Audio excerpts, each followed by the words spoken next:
Hi, Lucia here. I don't do this very often, but I'm super excited to sit down with a friend of mine and a cool colleague, Joe, Coach Joe, as he's known to his clients. Um, he's super awesome and has tremendous value to offer. And I think, and I'm really excited to share what he's bringing out into the world and how it might be helpful to you. So, hi, Joe. Great to connect with you.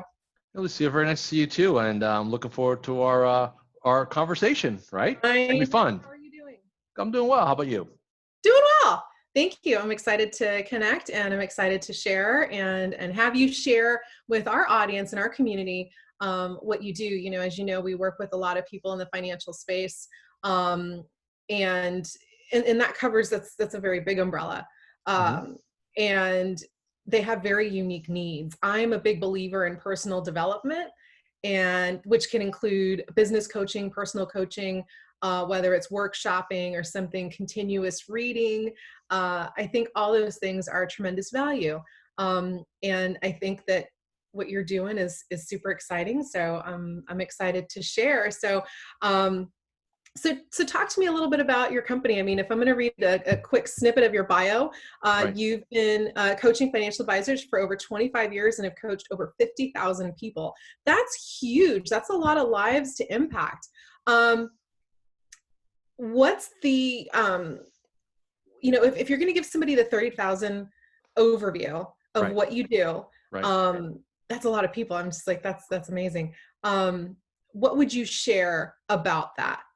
I think if we're talking about the advisor space, you brought up that you're a student of personal development, self-development. I think the one thing I've had to say for many, many years, which is being in the advisor space, is really the ultimate personal development business. And the reason why I say that is, I think in the advisor space, a lot of times they focus on things that are important, but they're not going to be game changers. Like, for example, getting another credential, another designation, things like that. While that's going to help, it's not going to radically change their ultimate result.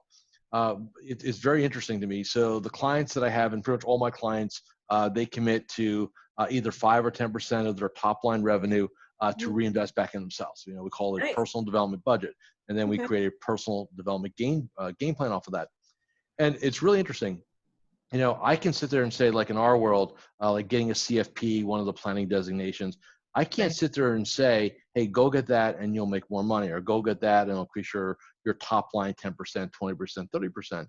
But what I can say is, yeah, you go reinvest back in you, right? Whether you get a coach, maybe some of you need a personal trainer, get yourself in shape, get more energy, nutritionist, whatever. But I know that if you reinvest back in yourself, that will definitely, there's a direct correlation to the amount of investment, time, energy, and effort into the person, into an increase in their top line. It's absolutely correlated. And I think a lot of advisors just miss that, because in our space, quite frankly, intellectual capital tends to be a little bit overvalued, and Right. emotional capital tends to be a lot undervalued. There you go. So with this industry being so unique, with unique limitations and unique possibilities as well, how do you work within that when you're bringing somebody on? What are some things that you look for when you're working for a client with where they are in their career? And if they're kind of wondering, because people get started and they go, well, this sounds nice, I'll do it later. Or Mhm. they've been in business for a while and they go, well, I did it before and it didn't work. Or they have, some kind of commentary to go with it. If they were to have the internal dialogue themselves, what would be something that would flag them and say, hey, this is a really good thing to do, or this is a really good time in the career to do this, or a good point in the business to do this? I think it's going to be a little bit unique to every person, but I think there are some common themes that we can kind of spread through this. So I think the first thing is, understand what business you're really in, right? A lot of Right. people think they're in the planning business, or they're in the stock market business, or they like this, they like that. And what they've got to understand, is they're in the people business. And that's, for a lot of advisors, they don't grasp that until later, much later in their games. And when I say the people business, I'm talking about in the duality, which is, number one is you got to master you. That's person number one. And then you Mhm. got to learn how to master and influence and lead other people. That's person number two. And I think a lot of times people, men and women come into the advisor world because they like aspects, right? They like the stock market, they like financial planning. But if I don't hear them say they like working with people and helping people, that's not in that like first two or three pieces of that conversation.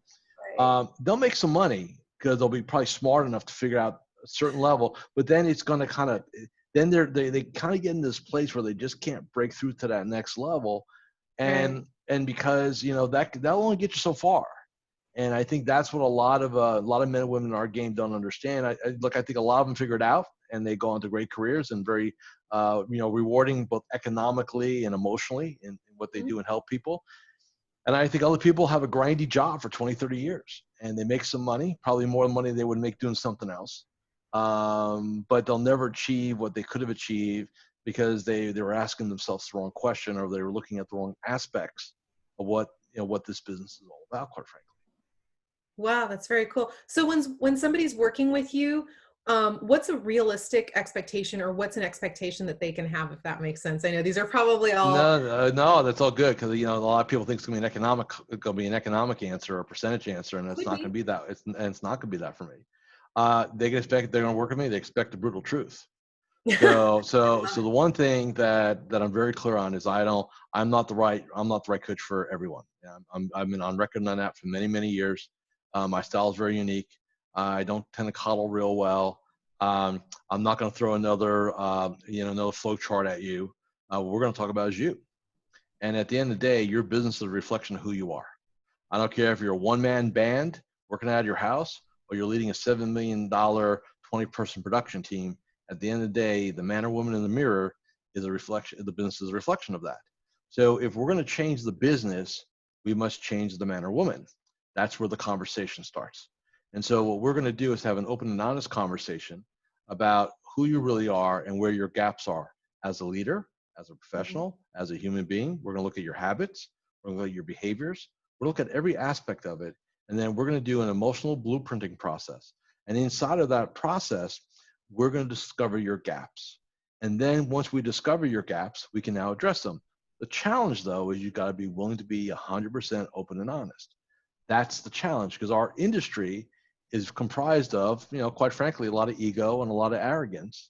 And like, I don't need help. I can figure this out. I said, yeah, man, but you've been flatlined for 8 years. Maybe you're not going to figure it out. Maybe this is it. What's going to change? What's the dynamic you're going to have, right? And then the other Right. thing, and you said what to expect. My job is to make my clients very uncomfortable. And what I mean by that, and what I mean by Personal that, growth. what I mean by that is that expansion by definition is an uncomfortable act. Yeah. It's easy to stay inside the comfort zone. So it's about doing things that you need to do, like maybe get up early and have a morning ritual. We like to call it our morning 8. Or I know I should ask for referrals, but why don't you? And you have some convoluted narrative, which is total BS in your mind, but it gives you permission not to do something. We're going to explode all those things. And that's my work. And that's why I don't resonate with everyone, because True. not everyone wants to go down this trail, because it's safer to go hire a practice management person or a digital marketing person or a marketing coach, right? Well, Because it's a lot more comfortable not to address things. those are safe zones. Those are safe zones. Easy, right? Yeah. And so, and Yeah. that's cool. And you know what? Look, if that's what you truly think you need, and because you got the rest of your game figured out, then you're right. You don't need to come see me. Then go do that, but then go do it, right? But if Right. you've done all that and it's still not where you want to be, you're kind of running out of options where to look. At some point, you're going to have to bring yourself to the mirror and have that conversation with yourself. And that's what I'm about, having that conversation. Wow. Okay. So when they're working with you, obviously you're going to do a deep dive and really find out everything that's going on and then get a game plan in place. Um, would most advisors be expecting, we're probably going to work together at least 6 months or a year, or is it really just depending on where they want to go? And then, do you have something ongoing for them so they Great can question. continue with support? Yeah, Because great question. obviously growth is an ongoing process. It's not, Yeah, hey, I'm here, I've arrived, and I'm done. There's no real done yeah. if you're really honest about it. Yeah, so I think one of the things, and when I started my career 26 years ago, I was like one of the few. I mean, there's probably two or three of us on one hand who were out there doing what we're doing. And the story back then was, well, hey, I'm a business coach or I'm a coach. Mhm. I'd always get what sport. It's kind of like like some rhetorical things. And Right. I've watched it now go from where I was really the first coach that an advisor would work with to now they've gone to all these other people, and with varying degrees of result and stuff like that. And then they kind of step into my game, and I said, look, tell me about your. And we're not getting into names or anything, but I said, tell me about how that experience was. And they're like, 1-year deals, everything like that. So I said, so basically, what you're saying to me is that the coach wants you for a year, no matter what, you're stuck. And I was like, well, how about after 3 months you're done with everything you need, right? Well, now Right. what do the next 9 months look like? How do those conversations go, right? When you don't want to be there. So I formulated my scenario where everything I do is month to month. I want, because my clients don't have guarantees with their clients. So why should I, as a coach, have a guarantee with them? I think we all need to be on. I think all of our butts need to be on the line at the same time, right? Because my clients' butts are on the line. Mine needs to be too. That's number one. Number two, there's a couple different games people play with me. You can come into my group game, Magellan Network, and Right. and you can stay there as long as you like. It's very, very affordable. I mean, my opinion, we got the best value proposition in the industry. I challenge anybody to tell me different. That's cool. And then my one-on-ones, which is a little bit different relationship, a little bit definitely more intense. There's a real, people come in for a couple of months. For me personally, get served well. We get done what we need to get done. They'll stay in network, and they always know they have access to me if they need me for 911s, whatever comes up, right?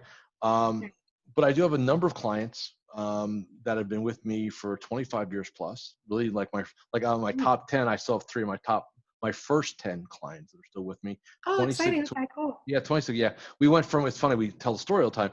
We were all starting our careers together, and our kids were in diapers, and now we watched them all graduate college. I mean, that's an interesting. You think about That's this a interesting long arc. lifespan, right, from there. Yeah. And I think the last time I did the numbers, and it's been a bit, but I don't think it's really changed very much.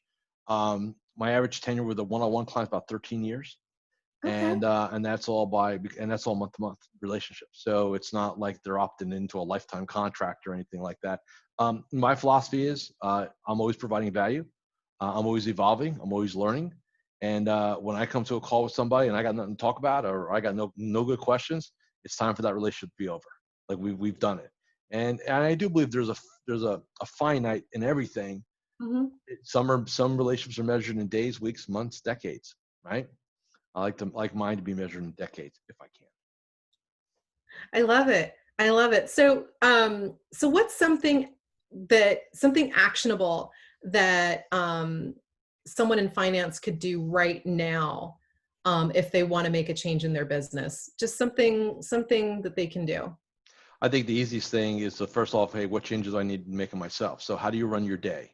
So what time you get up? What's your morning ritual like? What's your mental diet like? What's your daily game plan like? How do you drive the bus, so to speak, right?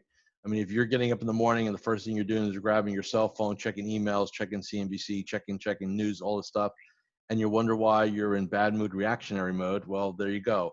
Um, The we first use the thing you term, ate was negative. yeah, I mean, we use the word mental diet very specifically for the reason the word diet. And to me, the metaphor I always like to use, if you want to aspire to be a world-class athlete, and your concept was I eat fast food 3 meals a day, you're not going to be a world-class athlete. So if Ah, you want to be a world-class advisor, and you're consuming nothing but news and negativity and news and more stuff, and you wonder why you can't get engaged and can't get inspired and can't move forward, it's like you're on a diet of mental sugar. That's what it boils down to.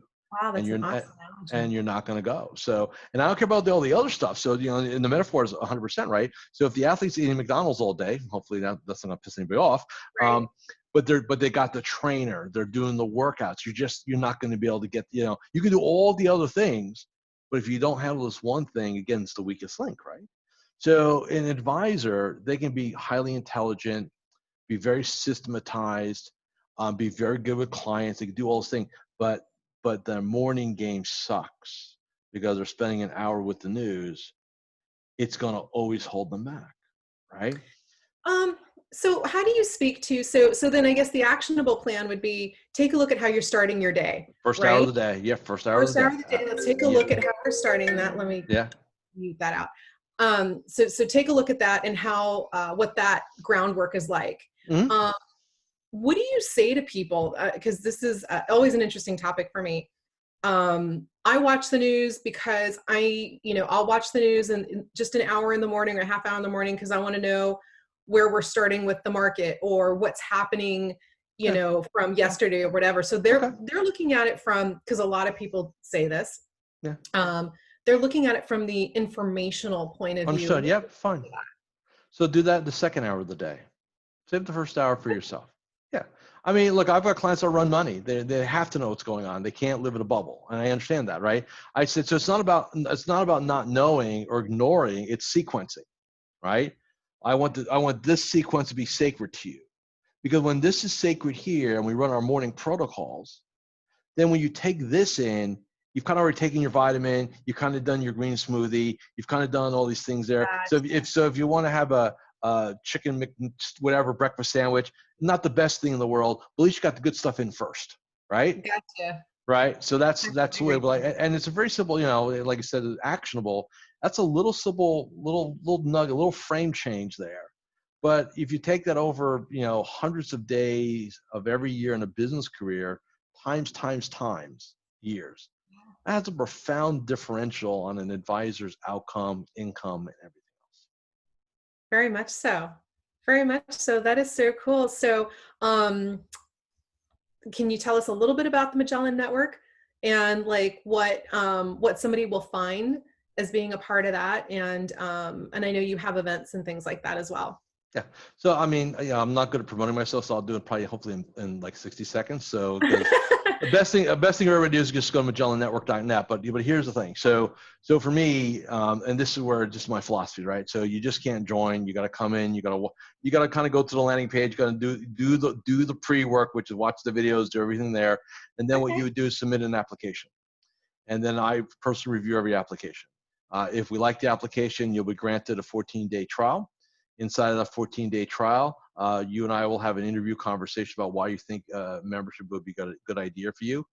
We want win-wins, right? So I'd rather have no experience with somebody than a bad experience with somebody. That's great. My reputation is everything. So I'd rather not have an engagement than have an engagement that I think is not going to be what we want. So if you're approved, we're building it out. We're going to have a maximum of 300 advisors. So we're going to be like the Spartans. It's going to be elite, exclusive, right? Hmm.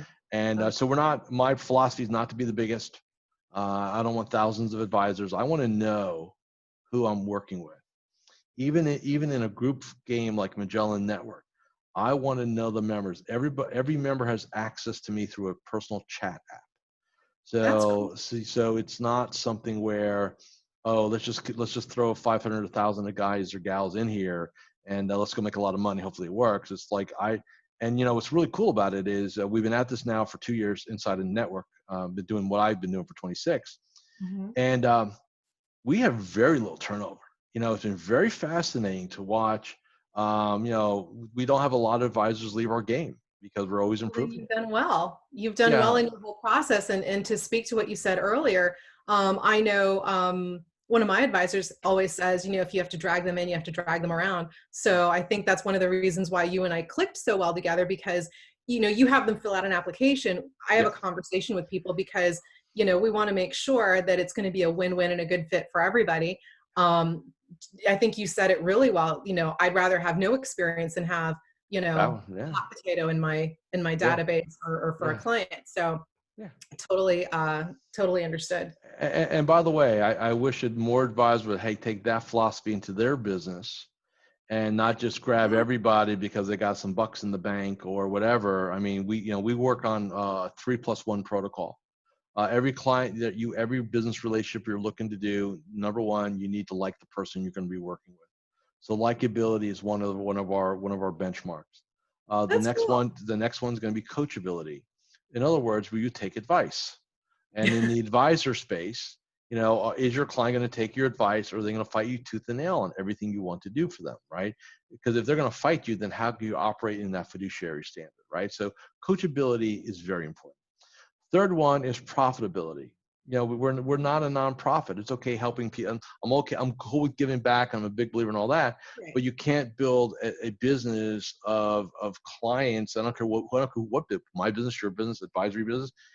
If clients can't afford to engage you, you're just going to create a really large nonprofit, right?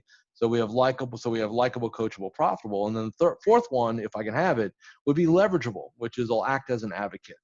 They'll refer you to friends or family. They'll help leverage your business, right? I mean, if you Yeah. can get, I mean, if you think about it, isn't that the ideal client relationship? Likable, they do what you ask them to do, they pay their bills on time, they refer you to people. I mean, that's the essence of an ideal relationship. My business, your business, advisor Yeah, business. I mean, and again, I think that's why we clicked, because I know I've had, and I think in maybe in our last conversation we talked about that, and I said, and I say it to people all the time. I get up in the morning and I love who I see on my calendar. I'm excited to talk to my clients. I'm excited to talk to you. Yeah, When I see our production calendar, it's a great thing. We're not running for the hills with our new Nikes to get away from you. right. And I do notice that our clients are actually the same way, especially the ones that have longevity with us. They enjoy who they're working with. Hmm. Um, and they do not take on just anybody. And if they are Right. taking on people, they're also willing to let them go and say, all right, Joe, you and I have been working together a long time and you're just determined to do it your way. I Not. gotta end I love that. you, brother. You're just not coachable anymore.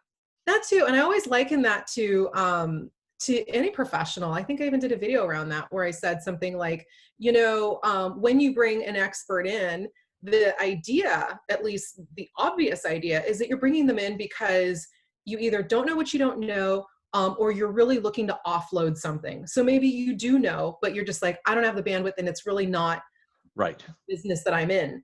But when people, say, hey, Joe, Lucia, I want to work with you.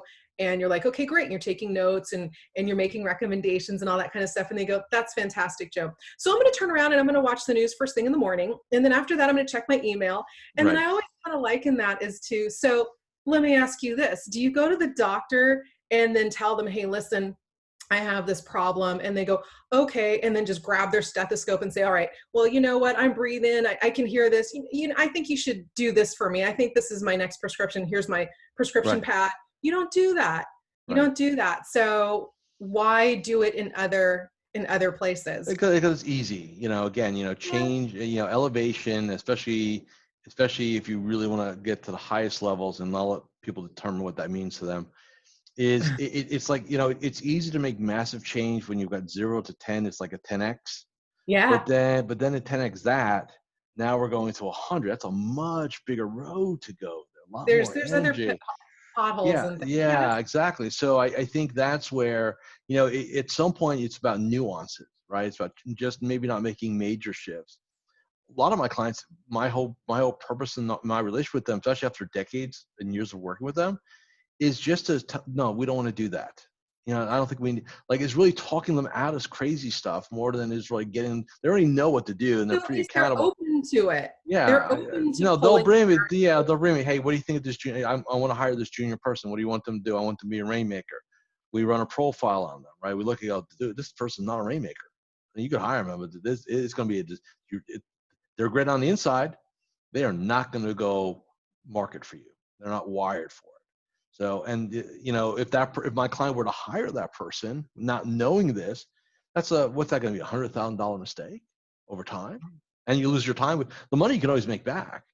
You can't get your time back, No, and I'd say that's right? a valuable piece of it. Yeah, no question about that, right? So a lot of times for me, it's just about being that second set of eyes with my clients, because I've been in so many different practices in my career, and I've kind of seen it, done it all, and Mhm. just say, well, here's a challenge. There's probably 3 to 5 ways we can solve this. Let me lay them out for you. Pick the one that you think is going to serve you. Let's go do it, right? Let's make it happen. So I'm very blessed in the fact that I don't get stumped very much anymore. It's, especially after COVID now, not that after, we're still in it. Um, Yeah. what's next? Meteorite strike? I mean, like, how do you work through that, right? I have no idea. That's what I'm saying. I know. So yeah, so it's just been very interesting to me, just in what I'm able to do, and I think that's why I love it. And I specialize because it's tangible. You can see people's incomes go up. It's not like being an executive coach And like I said earlier, where it's just, well, it's cool, but I can't measure that. I can't measure my contribution to that. Yeah. So I have a question for you as we start to wrap up. Yeah. What inspires you? It's going to be very interesting. People ask me that, and the answer is usually not what they expect. So what a lot of people think is I must be this real super motivated guy, and like Mr. Motivation, some crazy stuff like that. And the reality is, I probably operate more from fear than I do anything else, and people find that very interesting. And what I mean by fear is, my biggest fear is not getting it all done, not leaving a big enough impact. Looking back at my career, I call it the rocking chair test. And looking back and knowing I could have done more, I could have been more, I could have impacted more, and not doing that. So my driver is more a fear of not accomplishing something than like this super motivated guy. I mean, I see things for what they are. I'm very factual about it. I love what I do, so I don't consider what I do work. It's not a thing for me. Like I never say I got to go work today. Like I may say I got to go do my thing today, but I never say the word work because I think it's a bad four-letter word. Yeah. And so I operate more from fear of not getting things done than I do about like I was this delusional super. And there are people out there like this. I mean, real quick, a coach reached out to me, just wanted to talk, and I'm like, great, I'm happy to have a conversation. And this dude was like so like delusionally motivated, like I couldn't. It's like cotton candy, like too much, right? and Mhm. and I'm like going, and because he wanted to work with advisors, and I find that interesting, right? So okay, I'll talk to you. And I'm like going, look, man, I think you're nice. I didn't say it, but my brain, I'm giving advice to what you do, but my brain's going, you know what? And then I said, stop. I got to really tell him. I said, look, man, here's your real deal. Number one, you don't know anything about our space. What I do is like neurosurgery. You can't screw it up. Bad things happen. That's number one. Number two, most of the people I deal with are pre-educated people. That's the way this game is. They're going to see through this smiley BS that you have, and it's not going to fly. I mean, you're just going to. It's going to be like nails on a chalkboard. Right. And that was the real truth, right? He wasn't so happy after that conversation. Wasn't as jovial, but um, it was the right thing to do. And I always stand by doing the right thing, even though it may not be the pleasant thing. There you go. So my last question, almost my last question for you, aside from your business, what are you passionate about? Oh man, so it's funny. I used to have a lot of hobbies. I seem to have less and less as the older I get. I used to play golf like 3 to 4 times a week, and I haven't touched the club in like almost 8, 9 years, which is weird. And just because I got burnt out with it, and I walked off the golf course one day and said I was going to take a break. And when I feel like I want to play, I'll come back and play. And 8 years later, I'm still counting the days down to when I want to go play again. So, um, for me, it's kind of weird. I work with my brain a lot, as we all do, Mhm. especially in my game. So for me, I like physical things. So I like, landscaping. I love to cook. I love that kind of stuff. Okay. I'm a bit of a workout guy, so I like to kind of do that. I'm pretty competitive with that. Um, I'm not good at relaxation. So, the most relaxation I think I get is when I'm forced to meditate because it's part of my morning game. Right. That's probably about it. I read. I'm a bit of a historian, maybe. I like to Okay. do that. I like learning. I find people fascinating. So I'm a big documentary guy. Like I love. I mean, Oh, Netflix and cool. Prime. I'll just put on some random documentary, just see what the human condition is. What I can learn, what I can glean.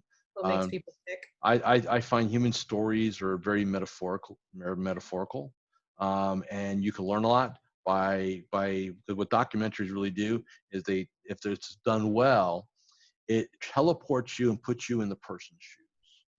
And to me, when you can learn how people make decisions and kind of get under the covers here and see what goes on, um, I find biographies are more impactful to me than how-to books. Like I rather read about Richard Branson's life and how he made decisions than how to be like Richard Branson. That doesn't do anything for me, right? Or pick anybody, right? I love the day in the life stuff. I think those are fascinating things. Just see how a person gets up in the morning and does their morning ritual and runs their protocols and stuff like that. I learned so much from that and say, well, if that person's running, if that person's a multi-billionaire and that's how they roll their day, and because they're up at 4:30, there must be something to this, right? And Yeah, you're just not going to get that in a book like you would get that somewhere else. true. Cool. Well, and how can people get in touch with you? What's the best and easiest way? Very simple. Coach Joe, CoachJoe dot guru, as it sounds. Coach Joe dot guru. That's my that's my like my main page, and then all my other projects and everything come off of that. So that's probably the best place for everybody to go. Okay. Very cool. Well, awesome. Well, thank you so much for spending a little time with me and sharing more about your business and how you work with people in the financial space, and how potentially you could also be helping some members of our community that I know would definitely be interested in wanting to connect with you. And it's just a matter of the timing. So and the time is right. So anyway, so thank you so much for spending the time. My pleasure. Thank you for having me. Absolutely.